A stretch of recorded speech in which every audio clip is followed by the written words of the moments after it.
Batemos a marca de 300 mil mortes causadas pela Covid-19. Brasil realmente acima de todos no projeto de genocídio do seu povo. Atualmente, a média tem sido de aproximadamente 3 mil mortos por dia e somente 6,32% da população está vacinada. Sem leitos, sem UTI e sem equipamentos, e agora sabendo, sem medicações, pois o governo parou de comprar em agosto, quando a gente estava ainda longe de atingir essas marcas por dia, a gente se encontra cada vez mais no fundo do poço. Realmente é um buraco sem fundo. As estatísticas atuais mostram que morrem 4 vezes mais jovens negros do que jovens brancos.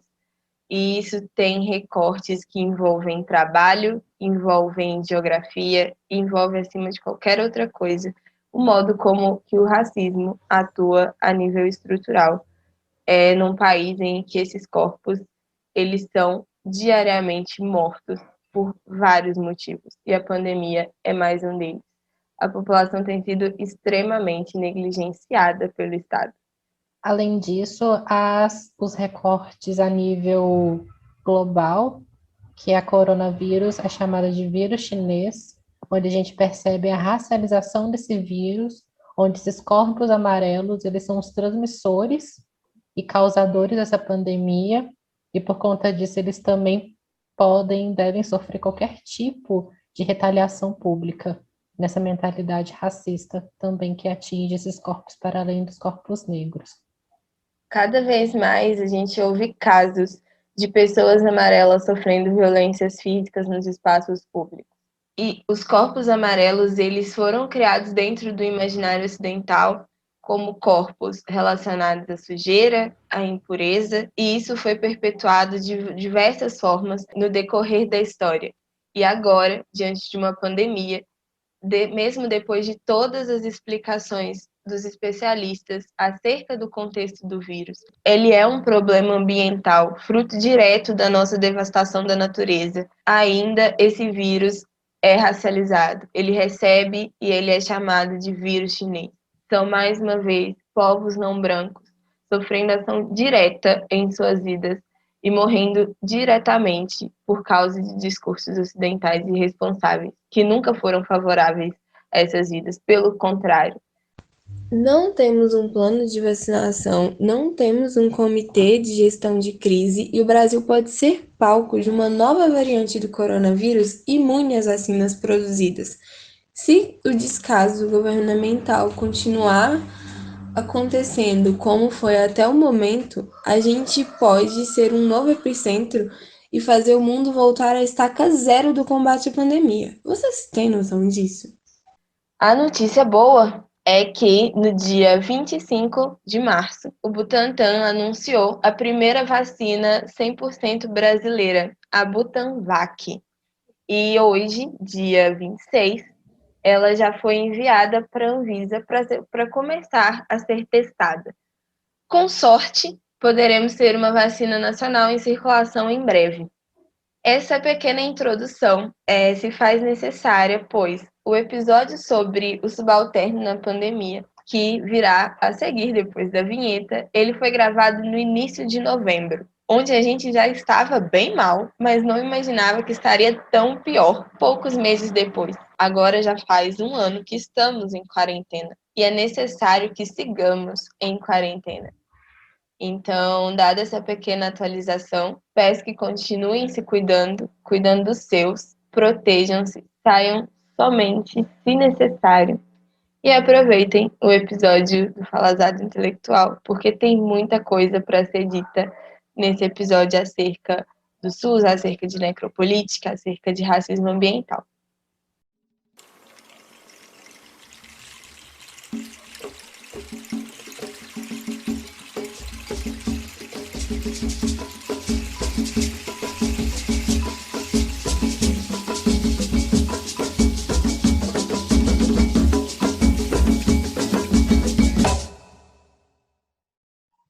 O governo maranhense quer expulsar quilombolas de suas terras em meio à pandemia de Covid-19. América Latina. 700 povos indígenas estão em sério perigo de serem extintos. Acampamento do MST Quilombo Campo Grande, em Minas Gerais, é alvo de despejo em meio à pandemia pelo governo estadual Zema. Moradores da Rocinha ficam mais de 7 dias sem abastecimento de água durante a pandemia. Pantanal em chamas. Incêndios já tomam quase metade das terras indígenas.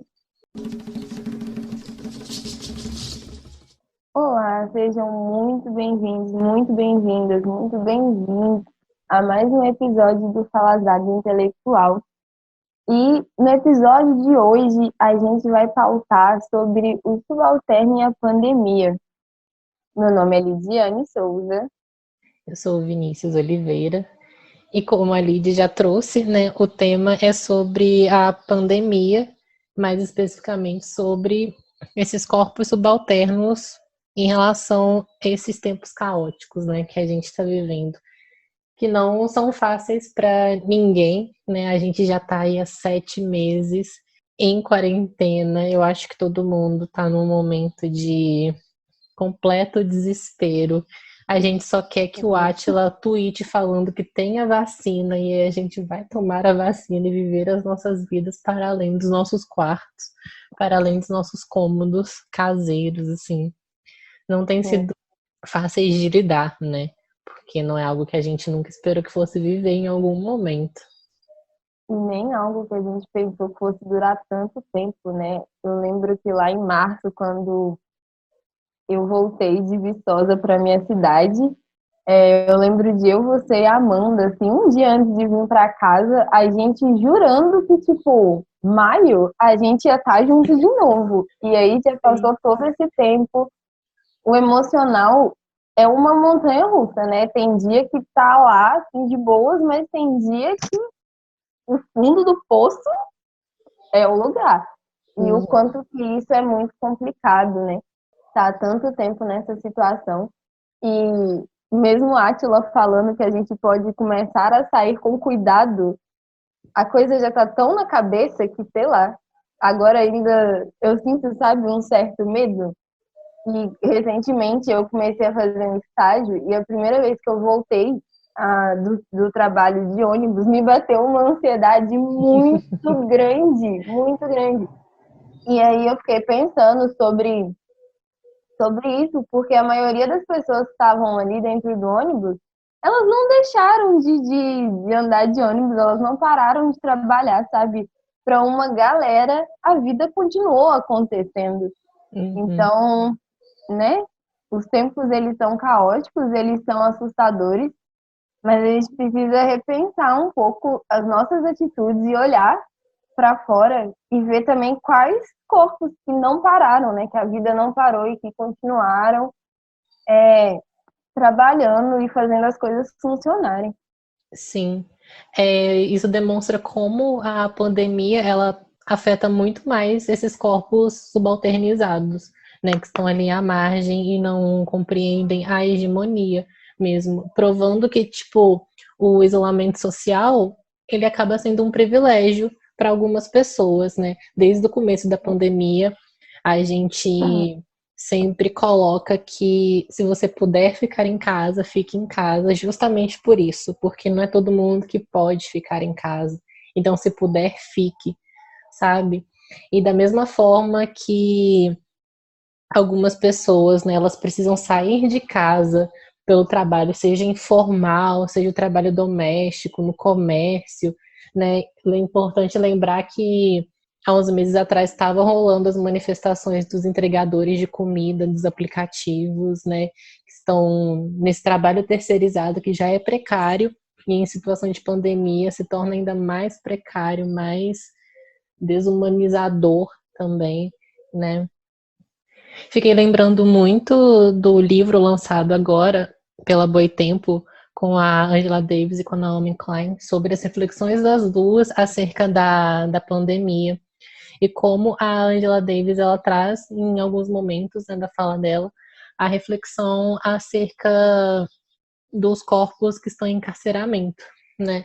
Ela está pensando isso lá nos Estados Unidos, mas aqui no Brasil a gente também tem um encarceramento em massa que coloca esses sujeitos, né, que a gente sabe muito bem o perfil deles, né, na maioria jovens negros, em situação de extrema vulnerabilidade e possibilidade de contato e infecção com o Covid-19, né?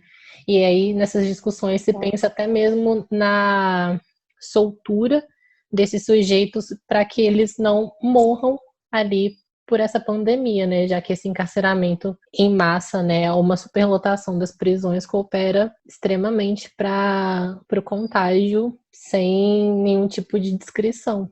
Sim, e eu acho que um ponto, né, que é muito falado desde o princípio da pandemia e o porquê do isolamento, né, era a questão do contágio, assim. É que um contágio é muito, muito rápido. Ele é um contágio que se dá de uma maneira em massa, de uma velocidade muito, muito grande. Então, no início, né, tinha todo aquele debate acerca de, tipo, mas não tem tanta pessoa morrendo, assim. Eu lembro de várias falas, assim, inclusive em meios de comunicação muito grandes. Mas essa era uma coisa, né, que os especialistas estavam sempre frisando, né? O contágio é muito rápido. E quanto mais rápido esse contágio, em algum momento vai existir uma perda de controle, tanto do contágio quanto do número de mortes. E aí a gente vê os atuais números de mortes que a gente chegou, né, no Brasil em tão pouco tempo. Quanto a gente se tornou o epicentro da pandemia, assim, em um tempo muito, muito curto. E isso é muito assustador, né? E o quanto que isso precisa, mesmo depois desses 7 meses, precisa ser dito e precisa ser relembrado, assim, o tempo todo. Sim, exatamente. E o que o isolamento traz com ele, assim, em diversos aspectos, né? Em questão da integridade da nossa saúde física, da nossa saúde mental, mas em questão da integridade humana mesmo, né? Como um todo. A gente vê o quão assustador foi o número de casos que aconteceram, ao aumento, né? O aumento assustador do número de casos de violência contra mulheres e crianças durante todo esse tempo.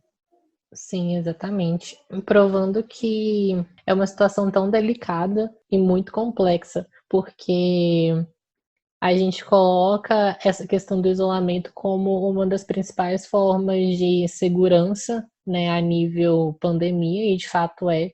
Mas é importante lembrar que esse isolamento, ele também pode trazer algumas consequências, né? E aí, como lidar com essas consequências também, porque o isolamento ele precisa acontecer, o distanciamento social ele precisa acontecer. Só que algumas outras coisas estão imbricadas a isso. E aí é um jogo muito delicado. E aí, eu acho que já puxando um pouco do conceito que eu e Lid vamos trazer mais para frente, né? Isso para mim está muito claro que é um jogo de necropolítica, né? Que ele é apresentado pelo Embebe, mas que reflete muito a forma como a nível estrutural, né, a nível social, a gente está lidando com essa pandemia e com o que decorre com ela, né? Sim, quando você fala, enquanto estava falando, eu estava pensando o quanto que a pandemia ela não abriu, mas ela trouxe à tona as diversas formas de mazelas sociais que a gente vive, sabe? Aí trouxe à tona essas questões da violência, várias mazelas estruturais mesmo, mas também vários casos, né, que foram acontecendo. E o quanto que a pandemia escancarou essas questões e a gente entrou nessas grandes discussões, né? Como lidar com essas coisas? Como lidar com violência doméstica? Como lidar com encarceramento em massa? Como lidar com os corpos descartáveis perante o Estado que continuaram tendo que trabalhar, né? Porque eu não sei se vocês se lembram, mas no início, lá em março, um dos casos que repercutiram assim foi o caso de Cleonice Rodrigues, que ela trabalhava como cozinheira em uma residência no Leblon, no Rio. E a sua empregadora, né, tinha voltado de uma viagem da Itália e estava com alguns sintomas suspeitos de coronavírus. Mais tarde, ela teve a confirmação desse diagnóstico, mas ela não falou para a Cleonice e nem dispensou ela do trabalho. E aí, né, consequentemente, essa cozinheira, ela sentiu alguns sintomas e a família começou, né, a tentar achar um atendimento médico para ela, porque ela ficou muito mal em um período muito curto e não foi possível, né, evitar a morte dessa mulher. E como que isso é extremamente problemático, o quanto que isso mostra, né, as manutenções e dos privilégios de uns, mostra a extrema desigualdade na questão do próprio atendimento e do próprio acesso à saúde, né? Como que A nossa sociedade ela é marcada pelo racismo e pelo sexismo e o quanto que isso produz um imaginário de que essas vidas são realmente descartáveis, porque essas coisas elas barram várias coisas, entre elas acesso aos serviços públicos. E aí quando a gente leva ainda para uma questão geográfica, né, onde que esses corpos subalternos eles existem, como que o Estado atende esses lugares. A gente vai falar um pouquinho, daqui a pouquinho, sobre racismo ambiental e o quanto que isso é definitivo quando a gente pensa na situação desses corpos em plena pandemia. Sim. Mas voltando à necropolítica do MIBEM, a necropolítica, né, ela se trata muito, o MIBEM ele coloca que a soberania, o maior grau de soberania se encontra na instância do poder sobre o corpo do outro. E aí, quando ele fala sobre essa soberania e sobre esse poder sobre o corpo do outro, partindo, né, de Foucault, ele fala que a necropolítica, esse necropoder, ele é determinante para saber e para colocar socialmente mesmo, assim, em instâncias políticos sociais. O necropoder ele determina quem deve viver e quem deve morrer. E essa é uma forma contemporânea de soberania, né? É uma forma contemporânea de soberania em cima dos corpos. Sim, exatamente. No final do texto, ele traz uma resolução mais sucinta do conceito, e eu vou ler agora para vocês aqui. Ele fala que o necropoder é a necropolítica, as formas contemporâneas que subjugam a vida ao poder da morte, formas novas e únicas de existência social, nas quais vastas populações são submetidas a condições de vida que lhes conferem o status de mortos-vivos. Né? Então, o que ele está querendo dizer com isso? Tipo, quando ele coloca esse status de mortos-vivos, o que a gente está introduzindo aqui nessa conversa sobre como alguns corpos, eles não são colocados dentro de uma noção de humanidade, né? São retirados essa compreensão, da mesma forma que quando o presidente fala que é só uma gripezinha, reflete essa desumanização também, que é compreender que determinadas pessoas, né, determinados corpos, a partir do momento em que eles pegam esse vírus, assim, não importa, é só uma gripezinha. É não compreender o nível que isso se chega. E aí, a partir desse jogo de poder, né, esses mortos-vivos, eles, da forma como já é dito, né, não importa se eles estão vivos de fato ou mortos, porque são corpos descartáveis, né? Se eles morrerem de fato, assim, de uma maneira física, material, é até melhor, né, nessa lógica, assim. E aí a gente começa a lembrar de outros momentos também durante esses tempos pandêmicos que contribuíram para o aumento dessa necropolítica no Brasil, assim, né? Sim, e quando a gente está falando, né, desses corpos subalternos, de quem a gente está falando, né? A gente está falando de corpos negros, a gente está falando de corpos indígenas, a gente está falando de populações ribeirinhas, a gente está falando de populações quilombolas, a gente está falando de populações de rua. São vários e vários corpos diferentes, de diferentes localidades, que estão sendo extremamente negligenciados, né? Quando a gente pensa na ação da necropolítica historicamente, assim, reflete muito sobre o quão as populações indígenas elas estão passando por, assim, pelo enfrentamento de pandemias há 5 séculos. Há 5 séculos. Isso é muita coisa.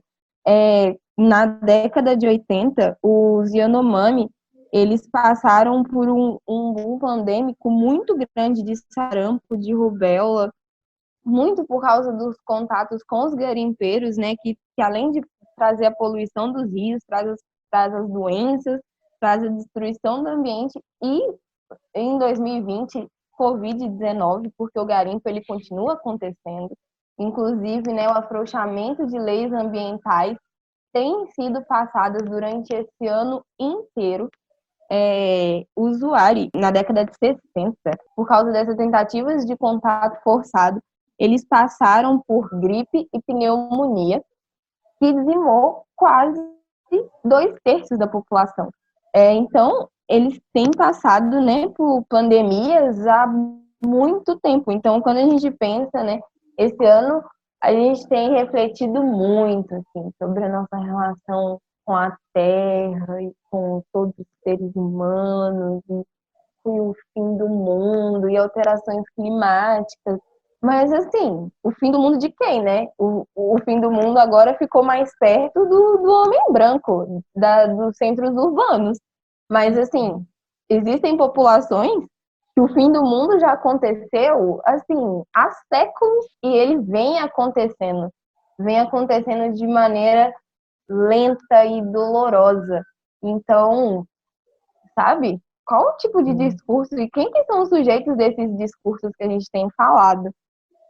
Então, assim, é uma coisa para se pensar bastante. No livro Morte da Floresta, da Aparecida Vilaça, que é da coleção sobre pandemia, tem um momento que ela fala que ela recebeu uma mensagem de WhatsApp de um amigo dela que estava fazendo trabalho de campo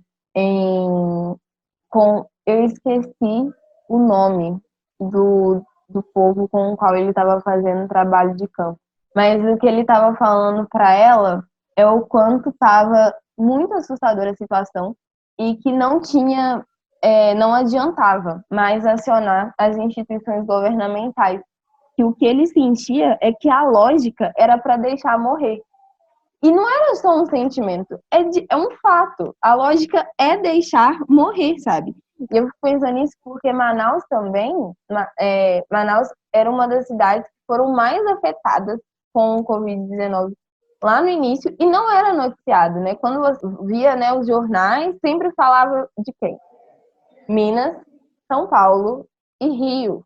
E é esse eixo, né? É esse triângulozinho aqui que sempre é falado, sendo que os maiores números de casos estavam em Manaus. E não é noticiado, sabe? E essa questão regional, ela tem um peso extremamente importante e que precisa ser considerado em âmbitos gerais para considerar pensamentos de tudo, de acesso, de políticas públicas, de como lidar com as instituições governamentais. Então, assim, essas questões, elas precisam ser pautadas. E uma outra coisa também que tem nesse livro que eu fiquei pensando muito é da questão que ela coloca, né, dos povos de tradição oral. E como esses povos estão passando por uma perda muito grande em questão de conhecimento também, porque os seus mais velhos, eles estão falecendo, e com eles indo toda o conhecimento que eles carregam, né? Um indígena que ele até fala que é como se fossem milhares de bibliotecas nossas sendo queimadas e que para eles são essas pessoas, né? São esses anciões e que não é recuperável. Diferente da gente pode recuperar os nossos livros, essas vidas elas não são recuperáveis. Com elas tendo todo esse conhecimento acumulado. E isso é doloroso, né? Isso é muito doloroso de ler, de pensar, de lidar. É exatamente. Eu acho bem explícito, né? Como quando a gente olha para o norte, né? Principalmente ali em Manaus, onde se concentra o maior número de populações indígenas, né? E é o lugar que mais sofreu e está sofrendo com mortes e infecções pelo Covid-19, assim, que tá para além mesmo dessa questão do isolamento, porque visto o descaso do governo, né, tanto a nível estadual quanto a nível federal com essas populações, né, próprios povos decidem fazer eles mesmos o isolamento de uma maneira precária, né, tentando barrar o acesso a essas comunidades em si, né. E da mesma forma que a partir, né, dessa solicitação de ajuda, já que muitas vezes acaba se criando, né, forjando a dependência de povos indígenas com o sistema público de saúde, assim, né? Acaba fazendo com que eles tenham que se deslocar para a cidade, e aí esse processo de infecção se torna ainda mais complicado. Em outros momentos da história do Brasil também houve casos em que se levavam outras pessoas doentes para entrar em contato com esses povos para que eles ficassem doentes e morressem. Né? A própria Aparecida de Laça trata isso no Morte na Floresta, e é algo que me espanta muito, né? De chegar num momento em que esses povos eles são reduzidos a poucos indivíduos e eles precisam fugir e forçar o isolamento deles com o restante do mundo, assim, né? Eles fazem explicitamente. Um dos casos que ela traz no livro é de um povo que restaram só dois irmãos, e aí a FUNAI estava, tipo, há décadas tentando entrar em contato com eles, porque tinham sinais da existência desse povo. E eles conseguiram, só que assim, esses dois irmãos deixaram claro que era para eles não serem seguidos porque eles queriam continuar nesse isolamento e cada um por eles mesmos, né? Mostrando como esse isolamento forçado, não só a nível pandêmico, né, em torno da vida mesmo, acaba sendo algo muito pesado, muito chocante. Se ter que chegar a esse ponto, da mesma forma que também no nível urbano acontecem os despejos em meio a essa crise de saúde pública, né?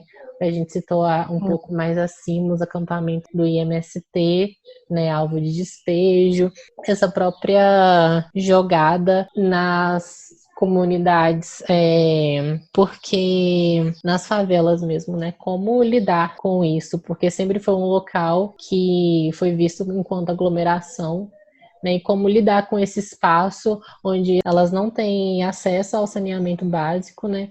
E como lidar com essa pandemia que está acontecendo e esse contato com outras pessoas que estão em outros espaços e que elas têm o mínimo, o básico para se proteger, mas ao mesmo tempo falta essa consciência, ou a própria consciência mesmo é construída em prol dessa necropolítica, né? E aí, em contato com essas pessoas, como contornar essas situações de forma a garantir a mínima existência desses corpos. Sim, você estava falando, né, sobre essa questão dos despejos em meio a uma crise de saúde pública. Moradia é um direito social fundamental, garantido pela Constituição, mas quando a gente vê na prática, não é um direito que se faz efetivo. A partir do momento que você está despejando pessoas de suas casas em meio a uma crise de saúde pública, já mostra, assim, você minimamente não se importa com as situações daquelas pessoas e com a vida daquelas pessoas. Então, tem comunidades que elas estão, né, sob uma ameaça muito constante, tirando que esse despejo, ele sempre vem acompanhado de uma violência policial, assim, muito bruta. E foi o caso, né, da, da comunidade quilombola de Campo Grande, em Minas, e também a comunidade de Alcântara, no Maranhão. E aí, a gente entra na discussão, né, do porquê é importante reivindicar a demarcação de terra, tanto a demarcação de terra quilombola, quanto a demarcação de terra indígena. Porque é isso, né? Senão, esse direito à moradia fica sendo só assim, só lá, escrito na Constituição, mas efetivamente ele não acontece.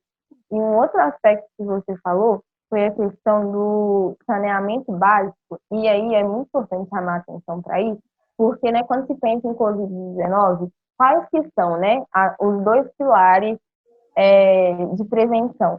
O isolamento e higienização. E segundo o Sistema Nacional de Informação sobre Saneamento, de 2019, o mais recente, no Brasil, 55% da população não tem esgoto tratado e 35 milhões não têm abastecimento de água tratada. São dados extremamente altos. No Brasil, né, o saneamento básico, ele inclui o quê, né? Abastecimento de água, esgotamento sanitário, manejo de resíduos sólidos, tratamento das águas pluviais e limpeza e drenagem urbana. Essas são as 5 divisões que abarcam o saneamento básico no Brasil. E pensar que mais da metade da população não tem acesso a saneamento básico, que é um direito também assegurado por lei. Então, assim, sabe? Como que a gente pensa nessas populações que não têm o básico mesmo para fazer a prevenção? E aí, uma das manchetes que a gente deu lá no princípio, né, é que a favela da Rocinha estava há 7 dias sem abastecimento de água. Como que, sabe, como que um grupo, uma população, uma comunidade fica 7 dias sem água em plena pandemia? Isso não é, assim, nem um pouco aceitável. Eu não sei nem assim, não sei nem quais palavras usar. Porque isso não, sabe, isso é totalmente descabido. Isso é totalmente inaceitável. Esse tipo de coisa acontecer. E aí é aquela coisa, a gente tem que repensar muito bem, sabe, o quanto que essas coisas que, infelizmente, no Brasil são privilégios, mas, assim, a gente não deveria de chamar de privilégio direito básico. Eu acho que esse é um ponto. A gente não deveria chamar de privilégio direito básico, como acesso à água e a saneamento básico, né? Sim. Isso está estritamente ligado com a noção de racismo ambiental, né? Porque racismo ambiental, né, uma definição trazida pelo Benjamin Chaves, lá em 1982, é a discriminação racial nas políticas ambientais. É discriminação racial na escolha deliberada de comunidades de cor para depositar rejeitos tóxicos e instalar indústrias poluidoras. É discriminação racial no sancionar oficialmente a presença de venenos e poluentes que ameaçam a vida nas comunidades de cor. É discriminação racial excluir as pessoas de cor historicamente dos principais grupos ambientalistas, dos comitês de decisão, das comissões e das instâncias regulamentadoras, né? E puxando nisso, né, é importante lembrar que o Brasil é um dos países que mais mata ativistas socioambientais, né, e isso está ligado ao racismo ambiental também. E da mesma forma que esse não acesso ao saneamento básico, ao direito à moradia, né, à água tratada, ao esgoto tratado, enfim, etc.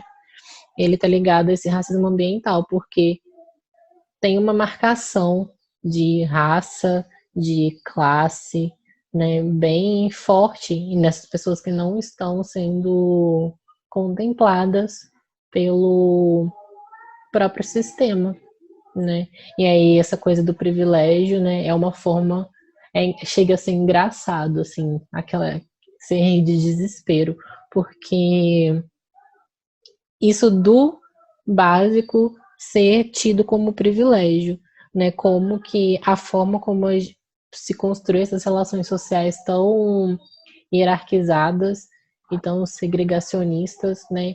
Que promove uma coisa que é mínima para se ter uma vida vivível, né? Saneamento básico, higiene, e isso não atinge todas as pessoas. Chega a ser desesperador. Eu fico assim, sem rumo, só de pensar nesse absurdo. Sim, contextualizar assim, esse conceito de racismo ambiental, ele é um conceito que ele emerge da insurgência dos grupos, ou seja, ele é interno aos movimentos, ele é interno às lutas, ele não é um conceito que foi da academia para os movimentos de luta. O movimento foi o contrário, foram os movimentos de luta para dentro da academia. E ele, o Benjamin Chaves, ele fala isso lá, né, lá em 82, e ele era um líder no movimento negro, ele era um reverendo, ele também era um químico, e ele trouxe essa questão porque lá em 82, os rejeitos tóxicos estavam sendo depositados num condado, que era onde a região, que era uma região pobre e onde que os descendentes de pessoas escravizadas tinham se estabelecido. E aí, esses rejeitos tóxicos estavam sendo direcionados para esse lugar. E quando eles falaram, né, foram reivindicar nas instâncias governamentais, eles falaram que quando acabasse de preencher o primeiro tanque com esses rejeitos, acabaria, tipo assim, encerraria. Mas não foi o que aconteceu, porque depois foi, inclusive, expandido. Então, assim, o quanto que é uma coisa que precisa ser dado, tipo, o nome, porque quando se pauta, né, essa questão do racismo ambiental, sempre vem um outro discurso de que justiça ambiental, conflito ambiental, tudo isso abarca toda essa discussão. Mas não, sabe? Tem conceitos que eles precisam de ter exatamente essas demarcações, e racismo ambiental é um deles. Porque essas questões, esses rejeitos, essas poluições, onde despejadas em locais onde as pessoas têm um perfil, estão sendo despejadas em locais onde tem populações negras, populações indígenas, populações ribeirinhas. Em 2019, no final de 2019, não sei se vocês se lembram, de um vazamento de petróleo que teve no litoral do Brasil. E que quem estava fazendo a limpeza das praias eram as populações locais, porque o atendimento governamental não estava acontecendo. E, inclusive, as mulheres pescadoras, elas fizeram uma carta em manifesto a toda essa situação, né? Então, quando a gente pensa no racismo ambiental, a gente está pensando de várias coisas. A gente está pensando em como locais que se encontram populações marginalizadas não são atendidas pelas instâncias de saúde. A gente está falando sobre negação de cidadania, a gente está falando sobre expropriação de território, né? Porque não é à toa que essa negligência acontece em territórios onde as pessoas subalternas são remanejadas. E a dignidade socioambiental é uma outra coisa que é assegurada pela Constituição. Olha quantas coisas são asseguradas pela Constituição, né? Mas na vida elas não acontecem, porque as estruturas elas existem. A Constituição não passa de um papel, né? E as estruturas que elas existem, elas são fundamentadas em discriminação. E no Brasil, discriminação tem classe, tem raça, tem gênero. E é importante que isso seja dito. E essa discriminação racial nas políticas ambientais é muito interessante, né, que ele traz tanto nessa questão de atendimento, ou seja, das demandas não serem atendidas, dessas populações serem negligenciadas, quanto em participação, né? O quanto essas populações elas não participam dos processos, né, elas não são chamadas a participar dos processos de construção de políticas públicas para os atendimentos de demanda. E isso casa muito com o dado assustador, né, de que o Brasil é o terceiro país mais letal para ativistas ambientais. Foram 24 assassinatos em 2019 e 90% deles foram localizados na Amazônia. E quando a gente pensa em escala global, no ano passado foram 212 assassinatos de ativistas no mundo e 2/3 se localizam na América Latina. E a gente pensa, esses dados junto com as políticas genocidas que têm passado, com o racismo ambiental, com a necropolítica, e aí a gente vai vendo como, assim, todas essas questões, elas se encaixam. E o quão, assim, não é uma análise boa, né? Não é uma coisa aceitável. Transtornada, claramente. E tem que estar transtornada, né? Porque essa falta de dignidade, ela remete a outras coisas também, né? No meio dessa pandemia, acontecendo as manifestações acerca das vidas negras importam, né? Houve muito debate se essas manifestações deveriam existir ou não, né? Porque, de certo modo, seria uma aglomeração na rua, né? Então, como lidar? A gente está no meio de uma pandemia, é para ir para a rua, é para reivindicar, né? Houve diversos posicionamentos um pouco tanto problemáticos acerca disso, né? De diminuir a questão da raça nessa discussão, porque se colocou a pandemia acima de tudo, como assim a gente falou antes, né? Tem povos aí, pessoas que já estão sentindo o fim do mundo há muito tempo. E aí, assim, só porque agora é a sua vez que você está sentindo esse fim do mundo, a gente tem que ficar quieto e fazer o que você acha que você tem que fazer, e não é bem assim, né?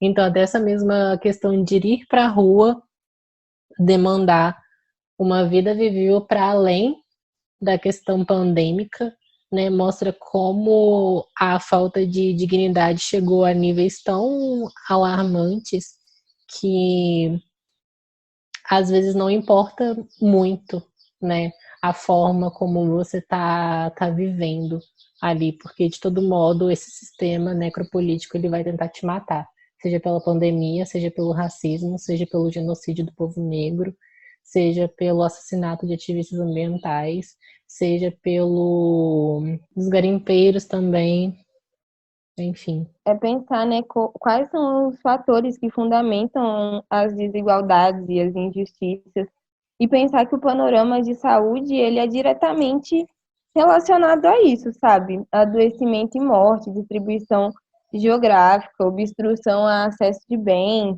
Saiu até recentemente também um estudo falando sobre o quão o risco de morte por Covid em pessoas negras é 62% maior em São Paulo. E tem dados muito concretos e marcadinhos, assim, sobre os Estados Unidos, mas no Brasil, como a categoria de raça ela não tem sido muito utilizada nos levantamentos dos dados, essas informações ficam meio difusas, né? E, inclusive, isso é extremamente importante para a gente não saber, né, quem são as pessoas que estão morrendo, quais são os marcadores sociais que atravessam essas vidas, e isso é um ponto muito importante de se estar atento, né? Porque a gente tem que pensar em onde estão acontecendo essas coisas e como essas operações estão acontecendo, né?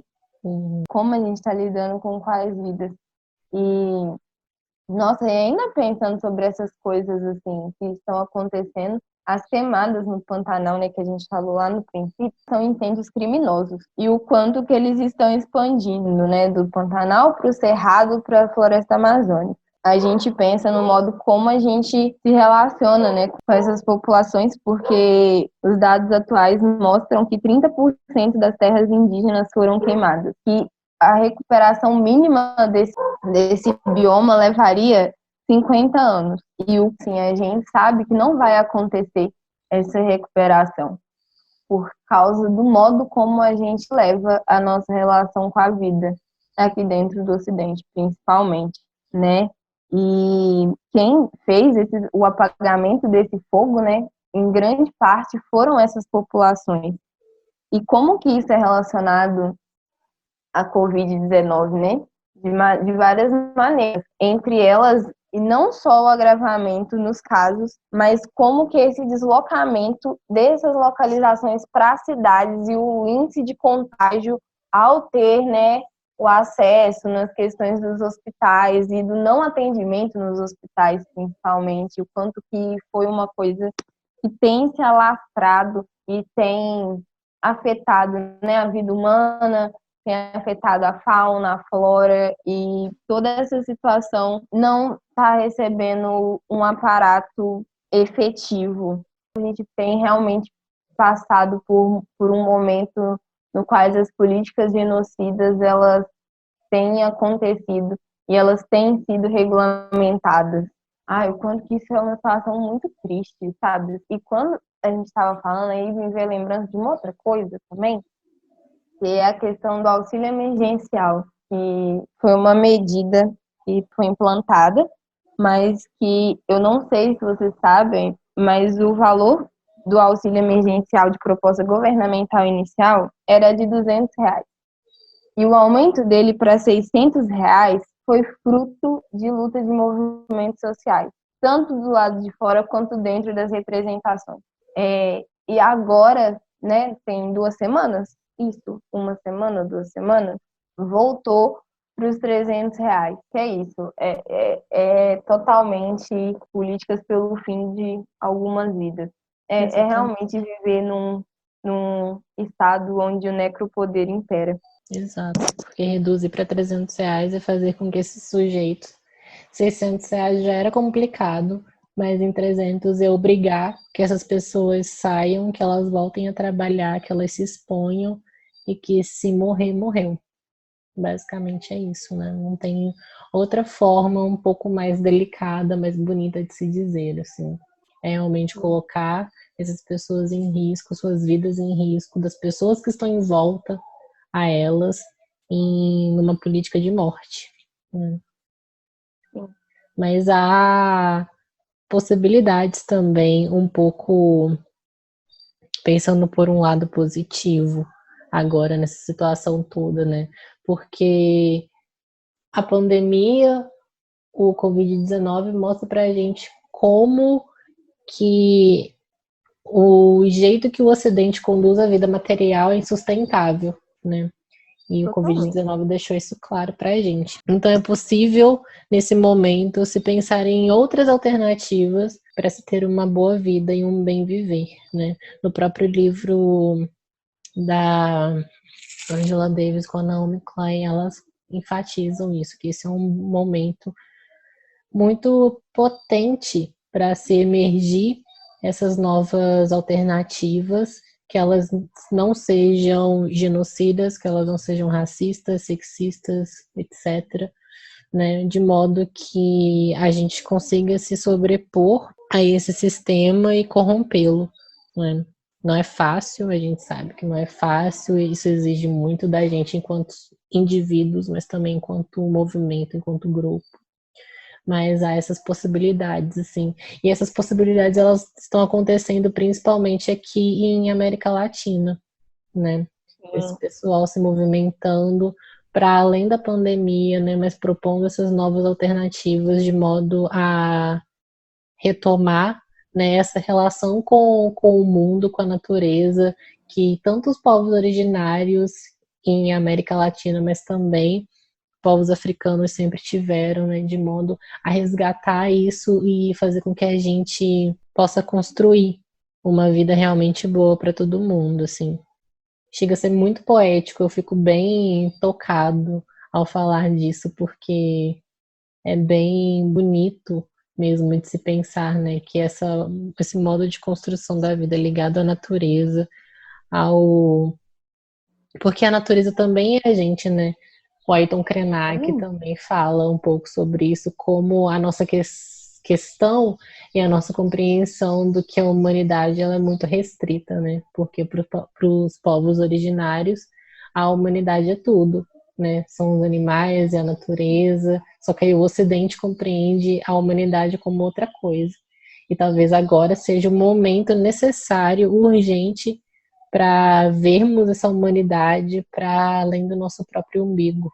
Eu acho que é um bom jeito para a gente encerrar a discussão desse episódio.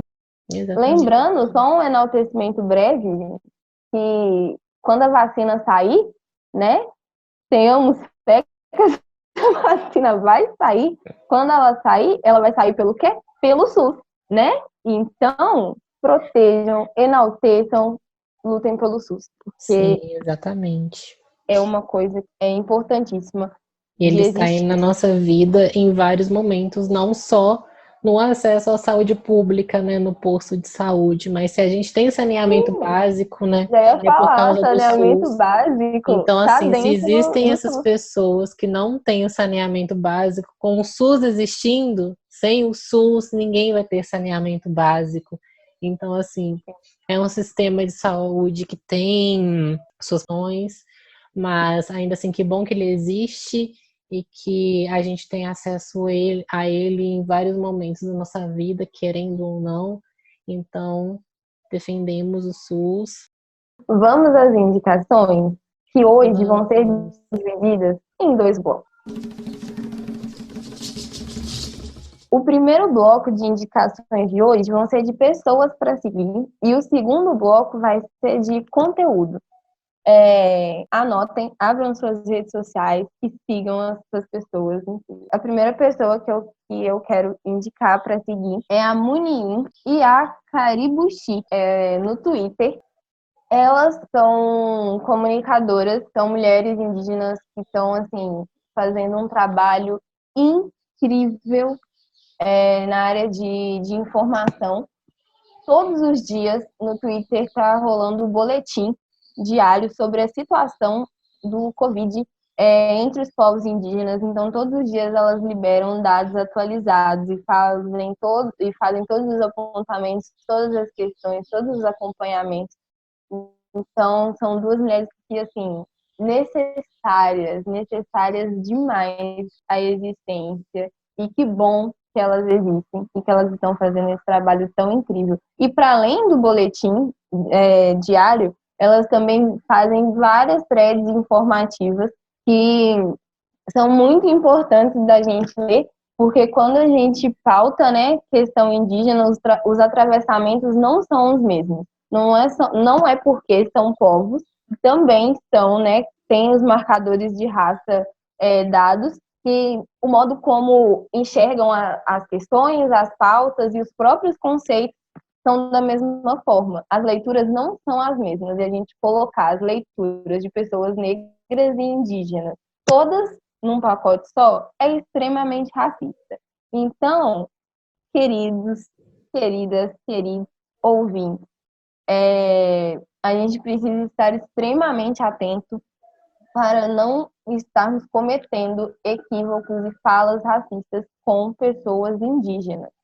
E isso é muito sério, porque a gente fica falando, né, fogo nos racistas, a gente tem que tomar cuidado para não entrar em combustão quando se trata da relação com outras pessoas que também são marcadas racialmente. E a outra arroba que eu gostaria de indicar é a arroba Jenny Papos no Instagram. A Jenny faz um trabalho incrível acerca de decolonialidade. Ela fala sobre a decolonialidade em vários aspectos da vida, né? Realmente no esforço de desconstruir todos os nossos tópicos possíveis que atravessam, né, a nossa vida material e a nossa vida subjetiva também. Inclusive, ela fez um texto muito legal recentemente, 2, que são muito bons, e são bem recentes mesmo. Um sobre como a gente lida com a questão do amor, né, e como o amor que a gente vê e que a gente enxerga e que a gente acha que é a regra, ele é extremamente colonizado. E ela também fez um texto sobre a questão do termo e da categoria pardo. E como que essas leituras, elas, né, têm que ter as suas marcações e os seus atravessamentos, porque colocar todo mundo numa categoria só é bem perigoso. Então, arroba Genipapos no Instagram, arroba Munirim e arroba Caribuxi no Twitter. Indicações de conteúdo. Sim. A indicação de conteúdo hoje vão ser 2. O primeiro que eu trago é o livro do Ayrton Krenak, A Vida Não É Útil. Foi lançado há pouco tempo pela Companhia das Letras. Nesse livro, o Krenak está refletindo acerca da pandemia mesmo e como ela afeta os povos originários. É um livro de bolso, pequeno, com uma leitura muito fluida, muito gostosinha de se ter. Eu recomendo que vocês leiam e que recomendem para outras pessoas também, porque eu acho que é uma introdução ao debate de uma maneira bem didática e bem pontual, e também com uma linguagem muito mais acessível, porque alguns dos textos que estão dentro desse livro são transcrições de lives e de entrevistas que o Krenak deu. Então é uma linguagem bem mais cotidiana e que foge muito do padrão academicista que não é acessível para algumas pessoas, né? E a segunda indicação é a série documental Guerras no Brasil.doc, que está disponível no YouTube e na Netflix. É uma série com 6 episódios, se eu não me engano, e cada episódio conta de algumas das guerras que aconteceram dentro do Brasil, desde a invasão dos portugueses lá em 1500 até a contemporaneidade no século XX. O primeiro episódio, inclusive, tem o Ailton Krenak, que está contando sobre o primeiro contato dos povos originários com os portugueses, né, a partir da chegada deles em 1500. É uma série muito gostosinha de ver, com um conteúdo bem didático e muito rico também. Eu maratonei tudo num dia só, porque valia muito a pena. Foi bem interessante de se ver, assim. Recomendo bastante. E por ter no YouTube, não tenha desculpa de que não tem Netflix para assistir, gente. Então, já sabem. É isso, né? Temos. Temos.